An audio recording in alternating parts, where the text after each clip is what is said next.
Good evening, everybody. We are so excited to have you all join us tonight. And we are absolutely thrilled to welcome Dr. Kerry Magro tonight for tonight's live Q&A Ask the Expert event. He is an award-winning professional speaker. He's a best-selling author and an autism consultant to the HBO series Mrs. Fletcher. He is speaking at over 900 events and is the CEO and president of the KFM Making a Difference, which is a nonprofit organization that hosts inclusion events, and it has provided 68 scholarships for students with autism for them to attend college. In his spare time, he hosts a Facebook page called Kerry's Autism Journey. He has over 205,000 Facebook followers. He does some really awesome on-camera interviews highlighting people impacted by diagnosis, and has a great way of breaking down barriers in our community.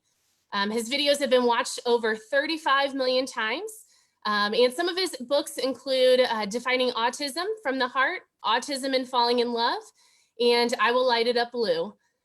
He is based in New Jersey, and so we are very excited to welcome him here via Zoom tonight. So without further ado, welcome Dr. Kerry Magro. And if you want to tell us a little bit about yourself, and we'll get the evening started. Absolutely. Hey, everyone in Facebook world, Zoom world. I am Dr. Kerry Magro. I have a very unique story of being diagnosed with autism when I was about 4 years old.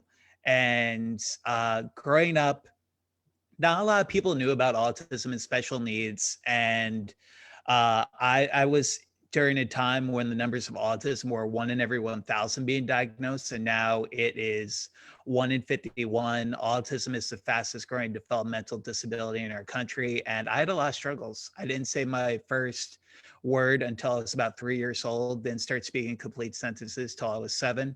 So there was a wide range of challenges, but thankfully for the support of a loving family and therapists and educators, I was able to overcome many of my obstacles. And today I'm a professional public speaker who gets to travel the country pre-COVID to talk about neurodiversity, talking about autism, talking about special needs, but talking about a wide range of topics that are impacting our disability community. During that time, I've gotten the opportunity to write several books based on my journey growing up with a learning disability, in addition to having a nonprofit organization called KFM Making a Difference, where we not only provide scholarships for students with autism to go to college, but we also have a video series called A Special Community, where we highlight people impacted by a diagnosis. We've highlighted over 130 self-advocates on our YouTube page, Kerry's Autism Journey now, ranging from an 18-month-old with Down syndrome, super cute, all the way to a man in his 70s with cerebral palsy who had to mask his diagnosis to join the Army. So we've really focused on the wide range of disability, because the thing we often say is that if you met one individual with a disability, you met just that one individual with a disability. So we're just trying to do justice for not only the 1 in 5 Americans who currently have a disability, but the 1 in 4 adults who currently have a disability in the United States today. One of the largest minorities in the world. And unfortunately, a lot of the times they're the most underserved because of the severity of some diagnoses. So I'm really excited to be here tonight to answer some of your questions and to talk a little bit about this really important topic in our community. Wonderful. Thank you. Yeah, we were really excited. Kerry had the opportunity, and actually we had the privilege of hosting him last August to come in for an in-person event. And we were all just blown away by everything that you do and just sharing your whole journey and everything that you've done for advocacy and getting out there. And so, yeah, we're big fans, to say the least. So, all right, so let's get started with some questions. So our first question is, what is your greatest success in being on your own in the community? I think my greatest success is just getting to the point where I could live independently.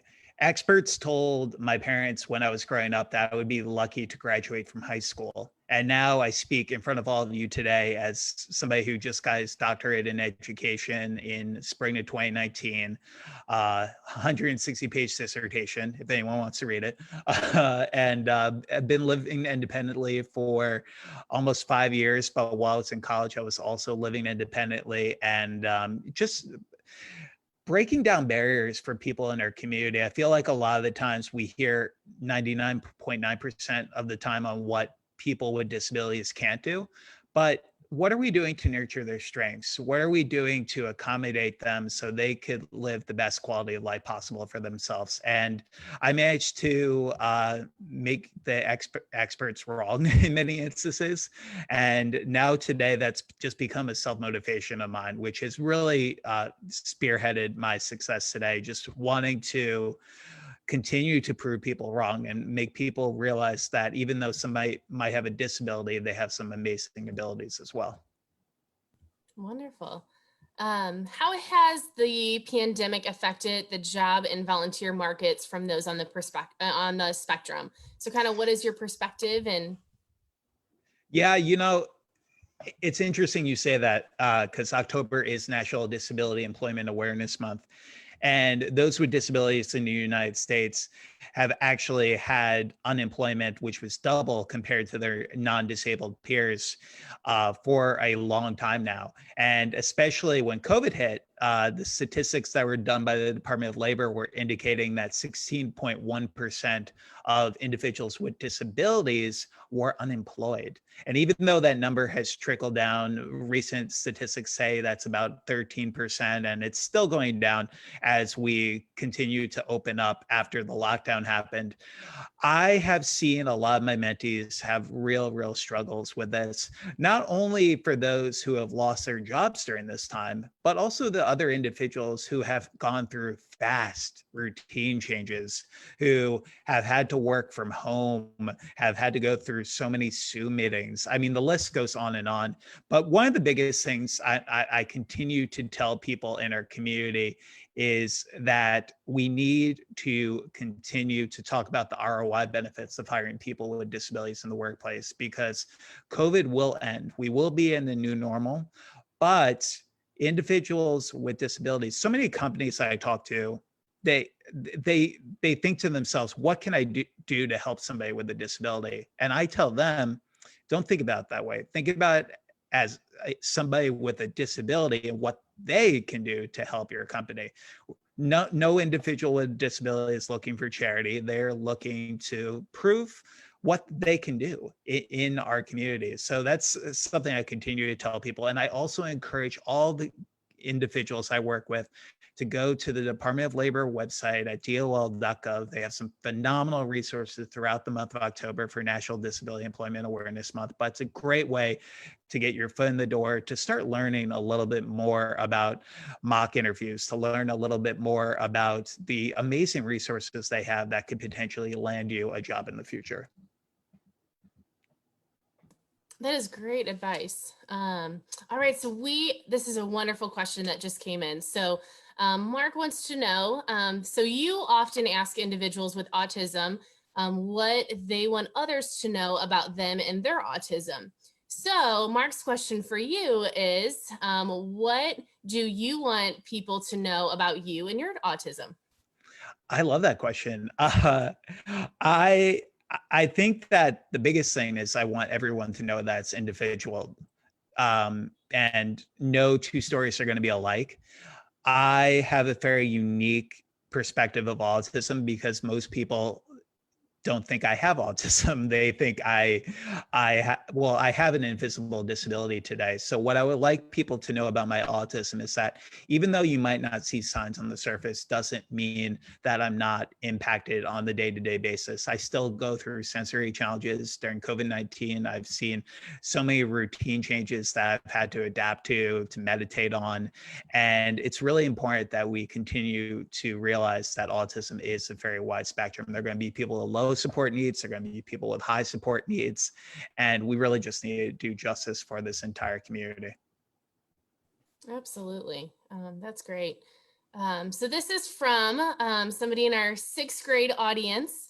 They asked, what advice do you have for a sixth grader with autism in regards to disability awareness and self-advocacy with their peers?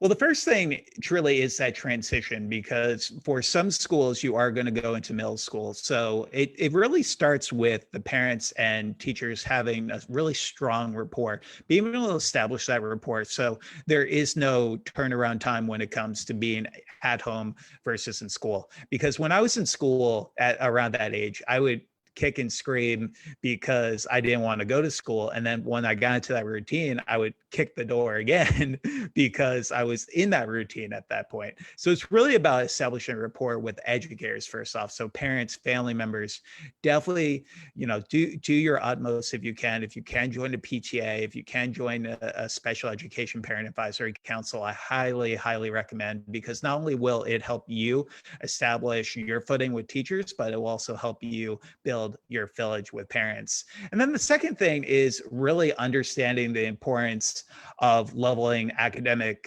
subjects according to ability. And what I mean by that is that sometimes when I was in public school, especially, I felt that some of my education was dummied down for the special education students. And one of the things I want people to realize is that if your child has strengths in mathematics, if your child has strengths in reading comprehension, if your child has any strengths in any specific learning area, make sure that it's a priority to talk to your child's study team to make sure that they know about those specific strengths because that will help the teachers understand a little bit more about your child. In terms of self-advocacy, I think the biggest thing that anyone could do for a young person is help them understand more about their diagnosis. I think disclosure is key because I was in sixth grade when I first found out that I had autism. I was 11 and a half years old. We were playing disability celebrity bingo in one of our social skills classes, learning that Michael Jordan has ADD, Magic Johnson has ADHD. And I asked the teacher, why are all these individuals special and why am I special? And that was the day I went to my parents and asked about my autism diagnosis. And it was so life-changing because that was the day I became a self-advocate. That was the day I wanted to sit in on my AP meetings. I want to start learning more about my diagnosis, my strengths and weaknesses. So I think in terms of self-advocacy, that's one of the best ways you can go. And then also encourage extracurricular activities that might be focused on disability awareness groups that might be able to start at your school for students who might have disabilities. Wow, you have accomplished so much since since sixth grade and 11 and finding out. So talk to us a little bit about, I mean, you've worked with HBO, you do so many speaking engagements. I mean, it's just tremendous, the portfolio and the resume that you carry. So how did you get started with advocacy work? How did you build up to what it is today?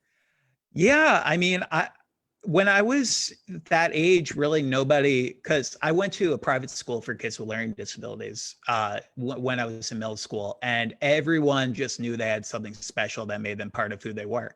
So there really wasn't much talk about autism or disability. It was just about trying to progress and have a good academic career. And once I got to college, though, that was when my advocacy really took a turn. I was on a campus of 5,500 undergraduates, where only about a little less than 1% of the students had a disability. And I saw a lot of ignorance. I saw not a lot of inclusion. And it made me want to speak up about my diagnosis in the hopes of not only educating people a little bit about autism, but hopefully other individuals at my school. And that really spearheaded what I ended up doing. I got undergraduate in sport management, and my advocacy just propelled after that, receiving a master's in strategic communications with a scholarship from a speaker bureau so I could go into a career in public speaking. And then flash forward 12 years to today, just being able to live my dream as a public speaker, celebrating neurodiversity when so many people said, oh, that topic is too niche. Nobody would ever hire you to talk about disabilities, and proving them wrong and using my advocacy as a big platform as a part of that. That's great. Thank you. So next question, what was most helpful to you when you were transitioning from high school into adulthood? What did that look like? Transition to adulthood was interesting because I had my first girlfriend when I was 18 years old. So while I was transitioning to figuring out colleges, figuring out internships, I was also trying to figure out levels of intimacy, how to be in a relationship for the first time, and how to give my heart to somebody else, and to have connections, and to feel all these emotions that I always knew I had in me, but I never had any type of relationship before. So the transition to adulthood was very unique for me, just trying to juggle so many different things, because one of the things that ended up happening when I went to college, I didn't know I wasn't going to have an IEP in college. So even though I was self-advocating for myself for so many years growing up on the spectrum, I didn't realize that I would be going from an IEP to 504 reasonable accommodations, which led to even more self-motivation to try to self-advocate for myself so I could survive college. So my transition was a little bit mixed. Some of it was great. Some of it was definitely some growing pains along the way. But I can honestly say today it's one of the topics I speak about the most. I try to speak about the most, because once the school bus stops coming, public services end up falling through the cracks for so many in our community, and so many wait lists for so many individuals with disabilities. So especially with the transition to adulthood, I just try to be a liaison to so many families to make sure that they get through this process, because it could be a trying one at times.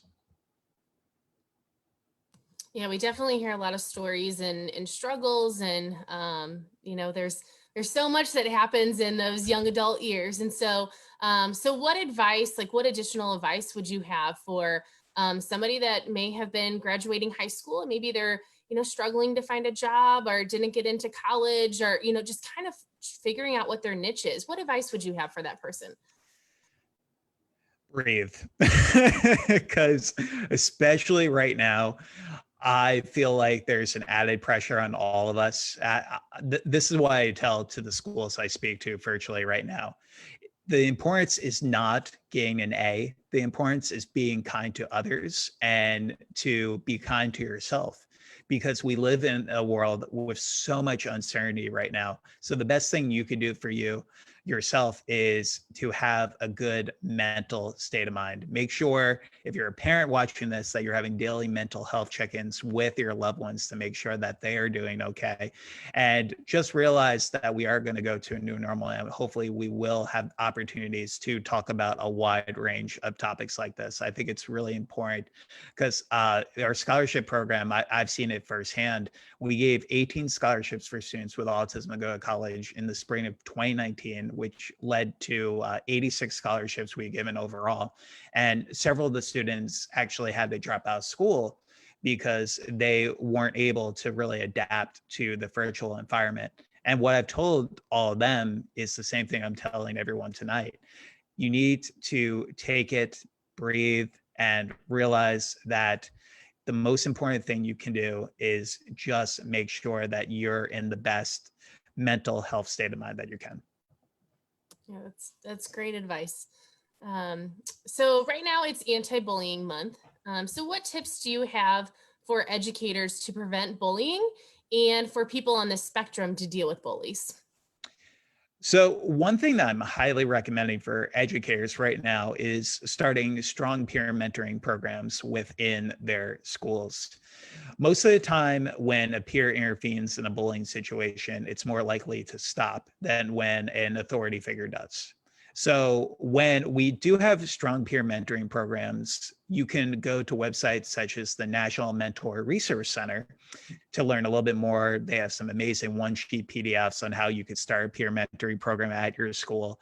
It's a great way of not only defeating isolation for so many kids, but also building on friendships, which can be a very scary topic for some individuals who might feel lonely, who might have communication challenges with autism, or social challenges as well. So that's one big thing. The second big thing is, if you can, definitely try to start a student bullying coalition group. And what I mean by this is that there are student bullying coalition groups that are forming across the country right now, which basically are just uh, some people like think of them as a hall mod, or basically what they do is when they see a bullying situation happen, whether it's in the lunchroom, whether it's in the hallway, they actually go to an authority figure and they actually say that that bullying situation happens. They're just more eyes to actually help when a bullying situation happens. So those have been forming for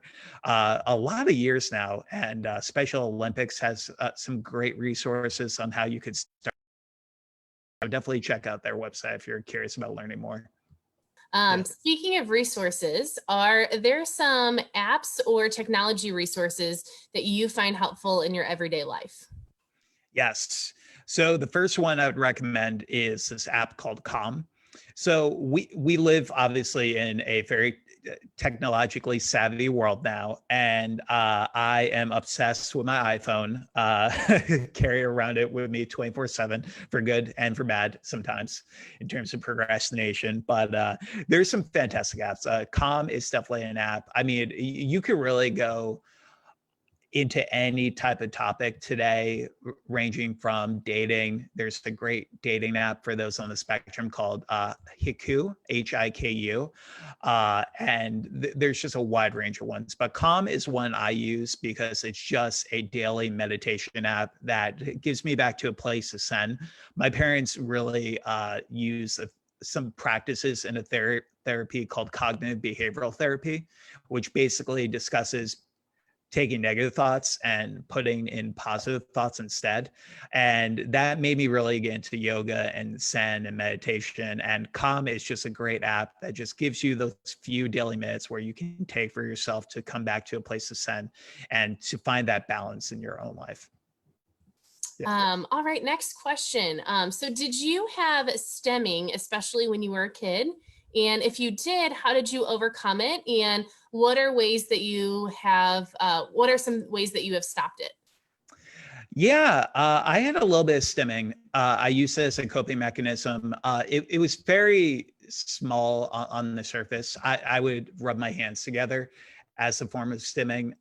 And that was really because I grew up in a big city. I'm from Hoboken, New Jersey. I grew up in Jersey City, New Jersey. So there was always a lot of sensory stimuli that I was having to deal with. So one of the big ways I helped some of my stimming was I used a sensory brush, which you can get on websites like funandfunctions.com. They have some great sensory brushes. It's basically the size of the palm of my hand. Half of it's bristles, half of it's a smooth surface. So whenever I was stimming, I would use that brush to come back to a place of normalcy.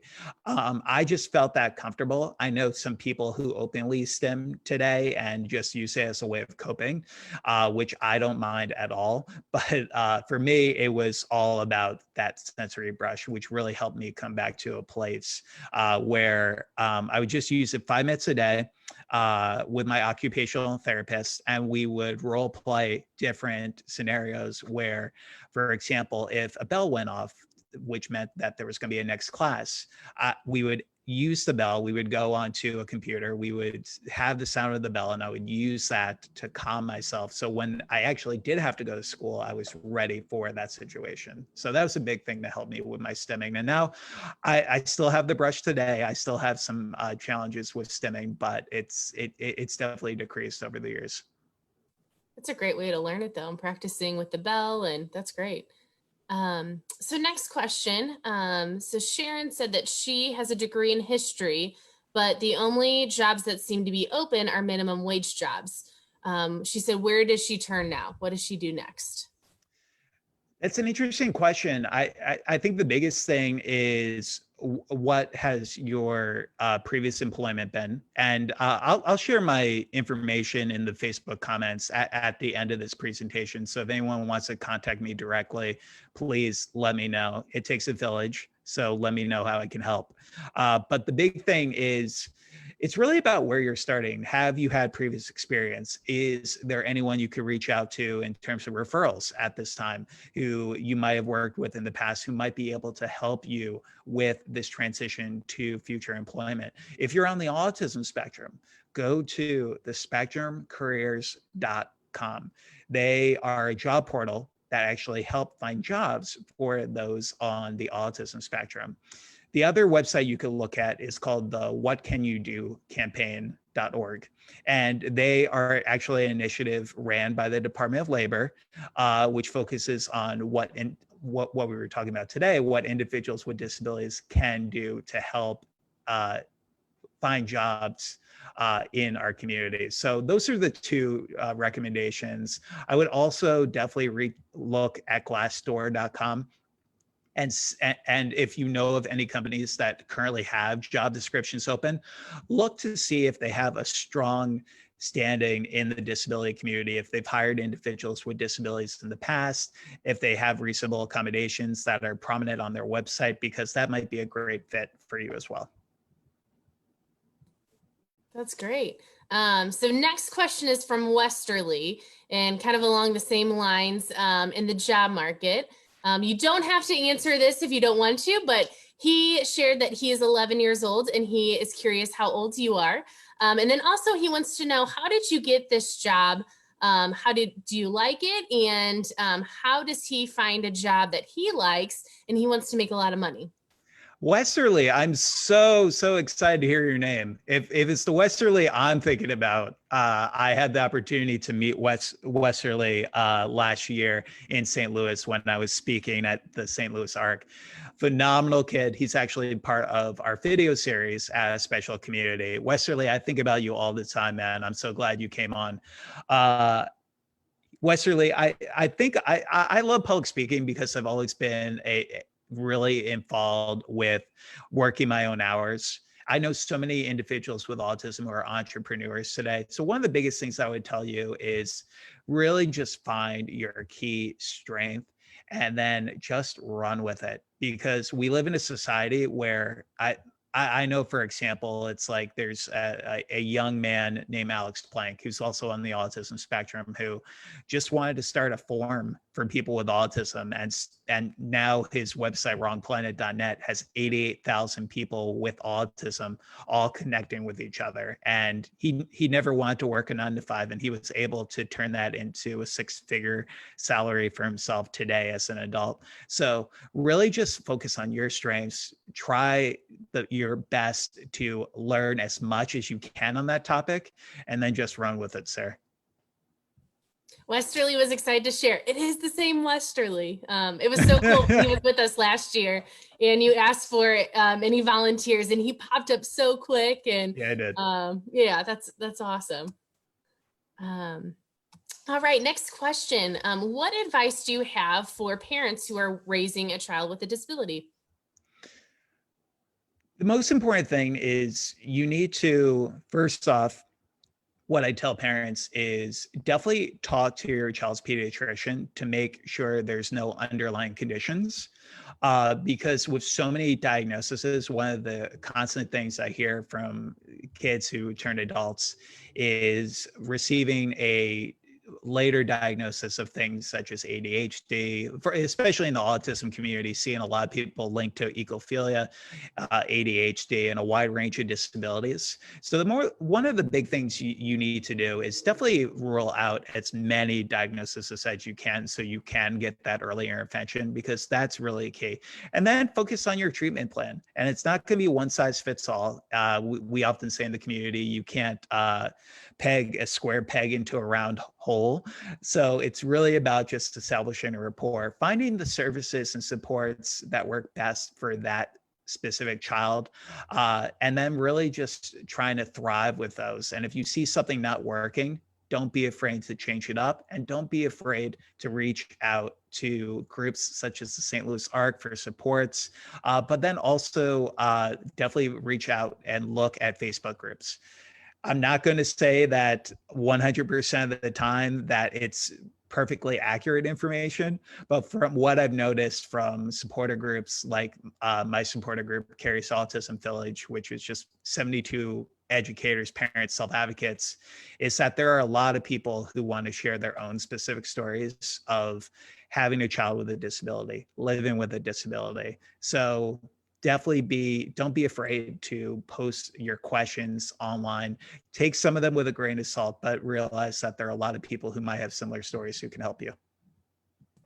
That's great. So kind of while we're on the topic of advice for parents, Marla submitted a really great question that she talked about that a lot of IEPs really strive to develop students with disabilities for outcomes in the areas of live, work, and play based on IDEA. And she said this is usually interpreted as the parents figuring out where they're going to live, getting a job through possibly vocational rehabilitation, if that person qualifies, and maybe some type of transportation and recreation. So she wants to know, what would you recommend to expand outcomes for adult life? And are there areas of life that we are not preparing adults for?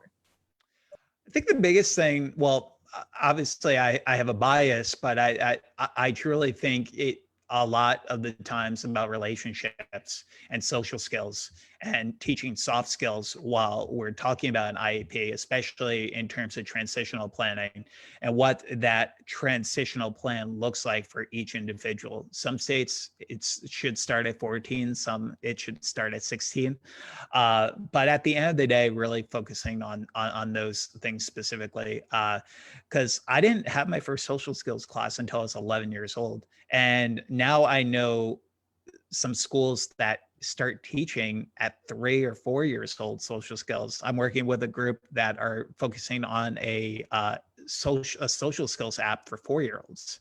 So I think those are really important topics that we kind of need to address in that transition to adulthood, because at the end of the day, don't get me wrong, living, employment are really, really key, but we also need to make sure that even the people with autism, social communication disorders, can have the small talk abilities to be able to have those small conversations, because that will help lead to having more comfortability in being able to ask bigger questions based on their diagnosis, being able to talk about reasonable accommodations, and being able to be more comfortable with people in their communities.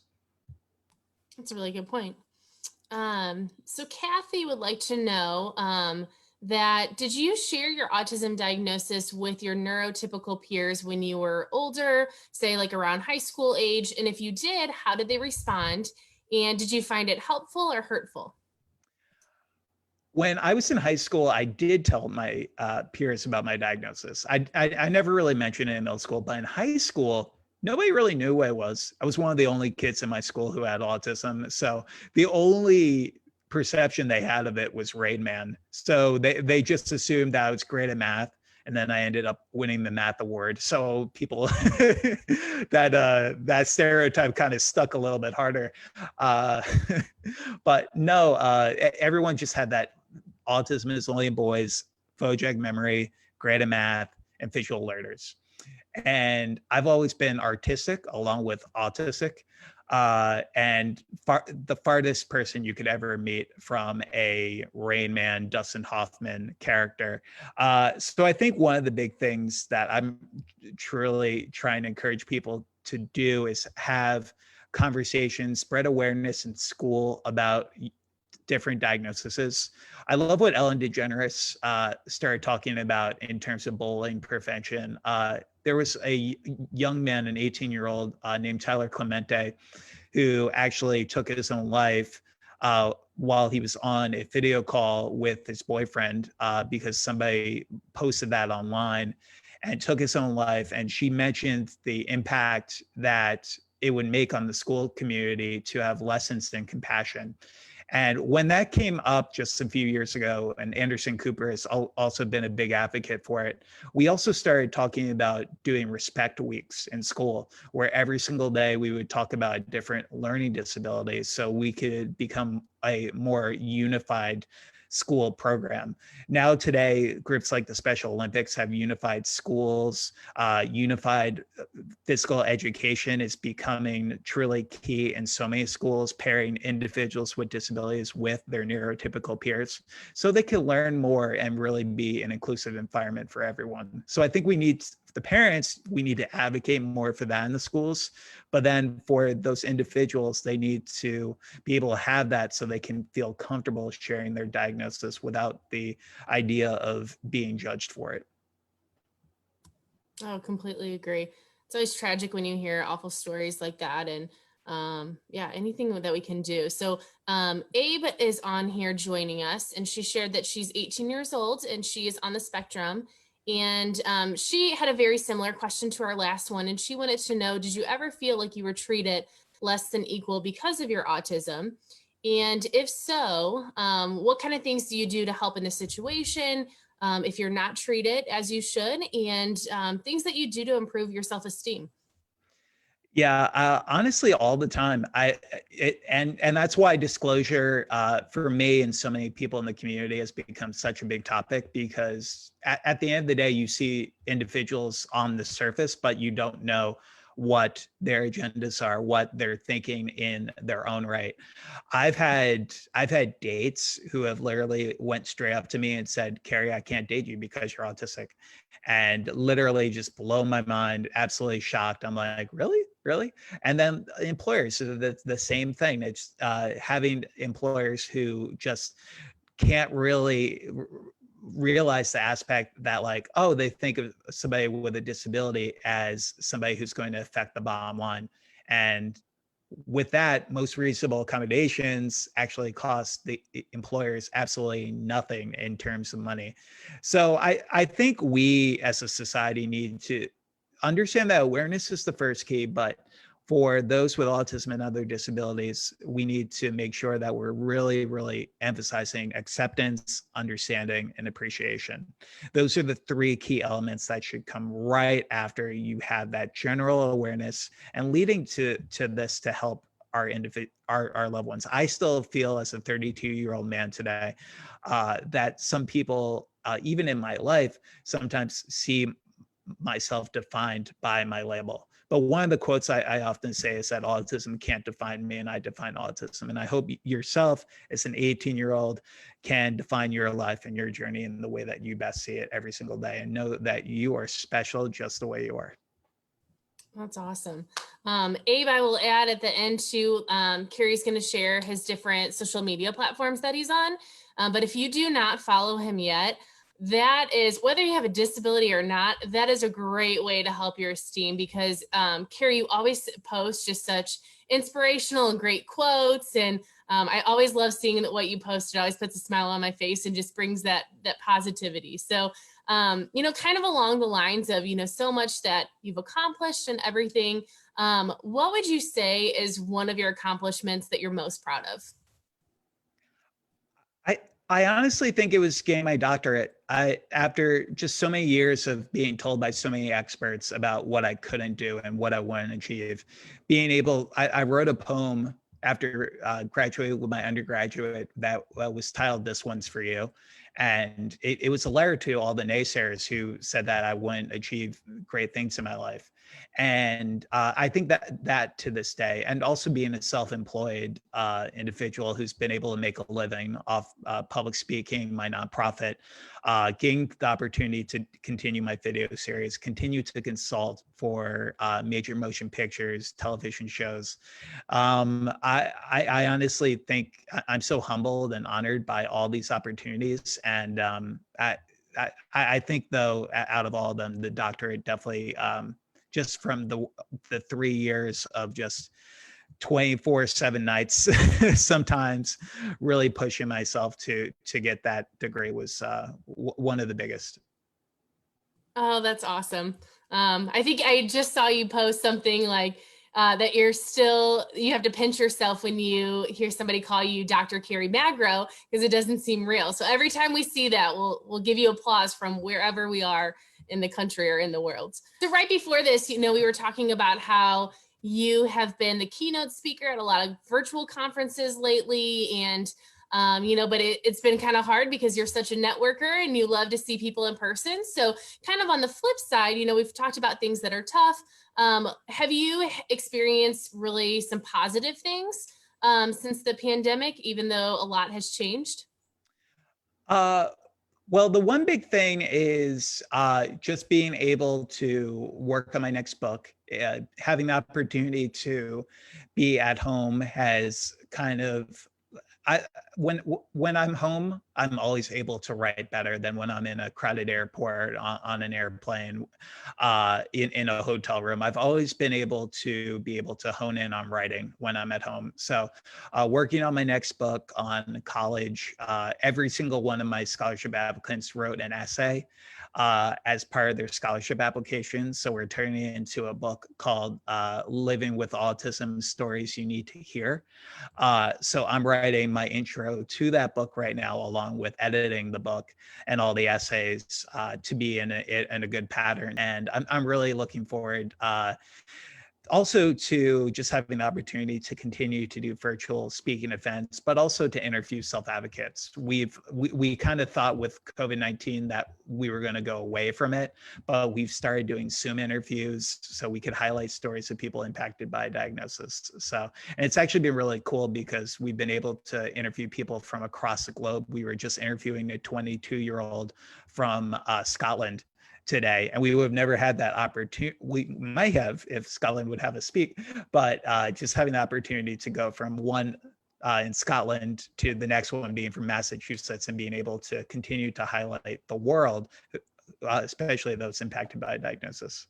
Oh, that's amazing. The work that you do is just absolutely incredible. So it's so neat to see in the comments box all these parents and individuals and just so many attendees tonight, just sharing all their praise and just appreciation for you and everything that you do. And Mark Keeley, our executive director, is watching tonight as well.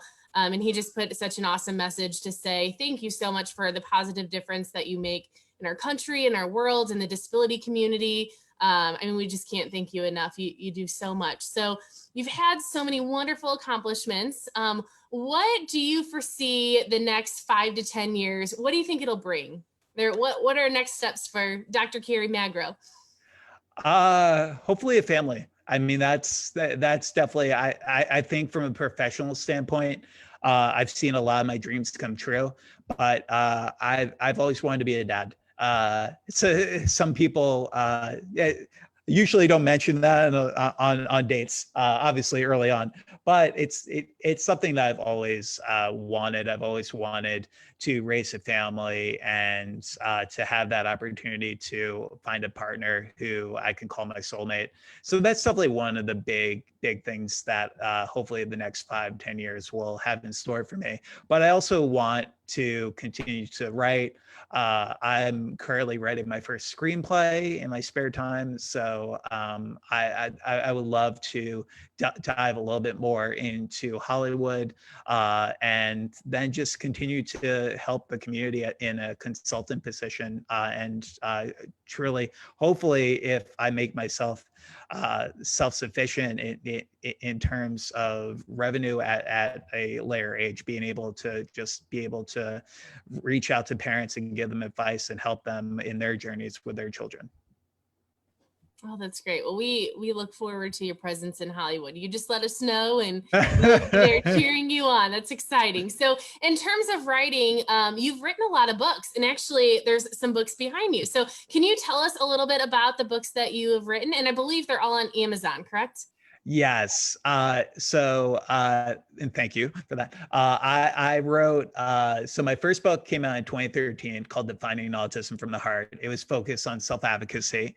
I assumed all these would be like 50 sold copies, but the first book came out on Amazon. It became the bestseller for special need parenting. So it gave us a platform to continue writing stories. We wrote a book a year later called Autism and Falling in Love, focused on becoming the best quality version of yourself for a partner.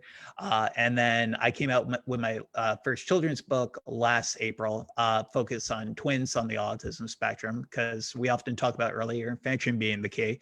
I think it goes both ways. I think if we could educate non-disabled children about those with disabilities, they'll be more inclusive for their entire lives. So that was a big reason I did that. And I've had the opportunity to contribute on books with advocates like Dr. Stephen Shore and Dr. Temple Grandin, who are incredible autism advocates.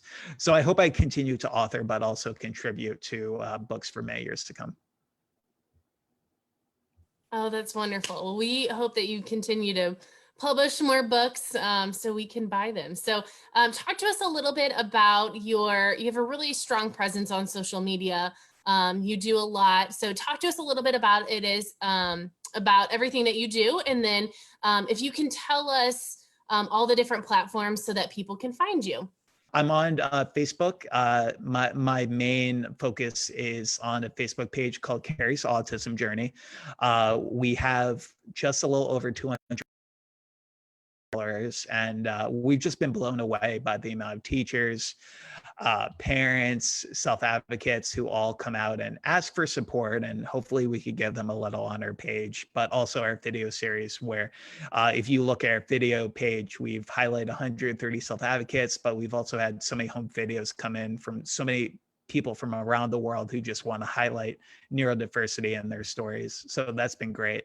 I'm also on Twitter and Instagram, just my name, Carrie Magro, along with our YouTube page, Carrie's Autism Journey, where we post all the self-advocate videos, but I also post videos of myself just about self-help topics around bullying, toilet training, IEP, best practices, and so much more impacting our community today.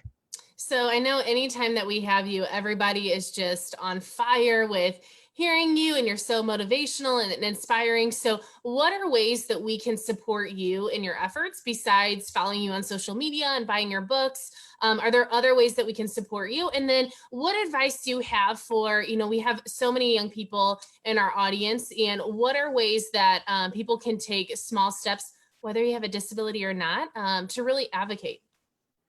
Yeah, so I mean, we're always looking to find news stories to highlight in our communities. Westerly, who's on the line today, was 10 at the time.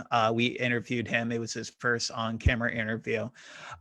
So we love highlighting stories that educate on neurodiversity, but also celebrate neurodiversity. So if anyone's ever interested, you could go to my website at carriemagro.com. There is a tab that says just submit story, where you could request an interview for hopefully now during COVID times. We'll do a Zoom interview, or hopefully when I'm in your town next for a public speaking event, I could definitely meet you in person, be able to bring a tripod and camera and highlight your story. So that's one of the big ways. The other big way is if you just know any groups that are looking for aid right now. One of the great things we started during COVID-19, our nonprofit, is a small business grant.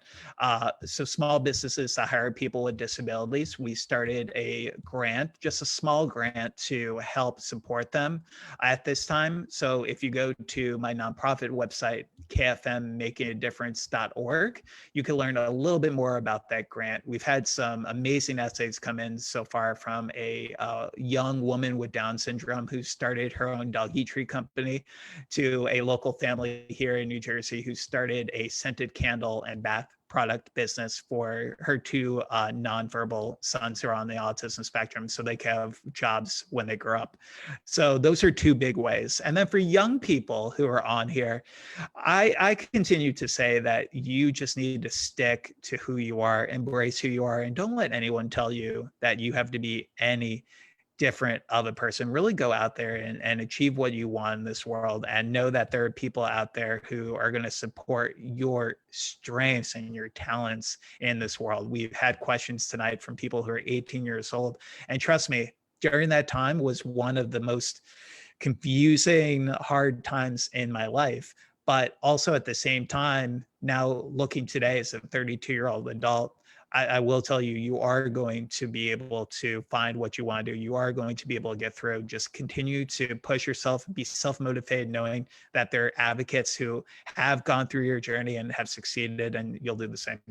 As you just talk about everything that you had just said, we just got such an awesome comment in that I have to share. But a mom shared that thank you for helping her son be proud of his diagnosis rather than being embarrassed, and that you've been such an inspiration to him. So that is amazing. All right, I Oh think yeah. we have time to get in one last question from our audience before we start to wrap up the evening. So Marla wants to know, do you have any thoughts on teaching the arts? So art, music, playing an instrument. to young children with either autism or other developmental disabilities? Sure. So there's some great groups that already do a little bit of that. The first group, if you're looking specifically for autism, Arts for Autism is a great 501c3 nonprofit organization who have different painters, who have different musicians. They have actually had several events in the California area, but they also have a really nice blog. It's just artsforautism.com, I believe. So definitely check them out. The Miracle Project is another great nonprofit organization who do a lot in terms of the arts. Several of the people who are involved with their group are young adults on the autism spectrum who were actually on the second season of Atypical, which is on Netflix, which is about an 18-year-old man on the autism spectrum. So they actually help find acting jobs for those on the autism spectrum, which is really, really cool. But then other than that, definitely the Department of Education website is a great resource to learn a little bit more, especially from a state-by-state level on potential art programs and theater programs that might be in your area and how you might be able to get grants and resources to go along with that as well. Great. Those are awesome resources. All right. So I'm going to leave one last question for you, very open-ended, because if there's one thing I've learned that anytime we talk, it's leave it open-ended because you always have the most brilliant advice. So with that said, to wrap up this evening, just leaving it open-ended, what should people take away from tonight? You know, whether it's advice or things that they can do in our community, in our world, what kind of advice and last thoughts do you want to leave for everyone? We live in uncertain times right now, but the best thing that we can do is be there for one another. I have kind of just tried to be at as many free events as I can right now, is share my advice, share what I can to help our community because we live in such difficult times. I know Dr. Temple Grandin has been jumping on so many free webinars recently, just foregoing doing pro bono her speaking events because she knows how important it is to give back to the community, especially at times right now. So definitely when you are looking for support, try to give support back too, because I think it's really important right now that we all utilize our strengths to help one another and just realize that we might we might have a lot of stuff going on right now, but we're going to get through it together. Beautifully said. I know you have the perfect thing to wrap up the knife. So beautifully said. Dr. Carrie Magro, I mean, we cannot thank you enough for joining us this evening. Thank you for like having I've me. said, yeah, like I've said so many times tonight, you really are such an inspiration. You do so much for our world, and we just can't thank you enough. It goes beyond tonight. It goes from all of the work that you do, and you continue to make this world a better place, and especially for the disability community. And we just can't thank you enough. So thank you to everybody as well for tuning in tonight. If there's any follow-up pieces that we missed, or if you have any questions, feel free to reach out to me. My email is gszarek@slarc.org. So if there's any follow-up questions I can help you with. And then we have a lot of virtual events. So every Tuesday at 3 o'clock, Sharon Spurlock from our family supports team does a live Q&A with different people, different topics. Our family workshop series is all virtual right now. And then I'm in our transition services. So for any teens and young adults, we have a Facebook page called Bounce Forward, and we offer all different types of free virtual events. Feel free to join that Facebook group as well. We'd love to see you all, virtually see you, I should say, at these events. And thank you for joining us.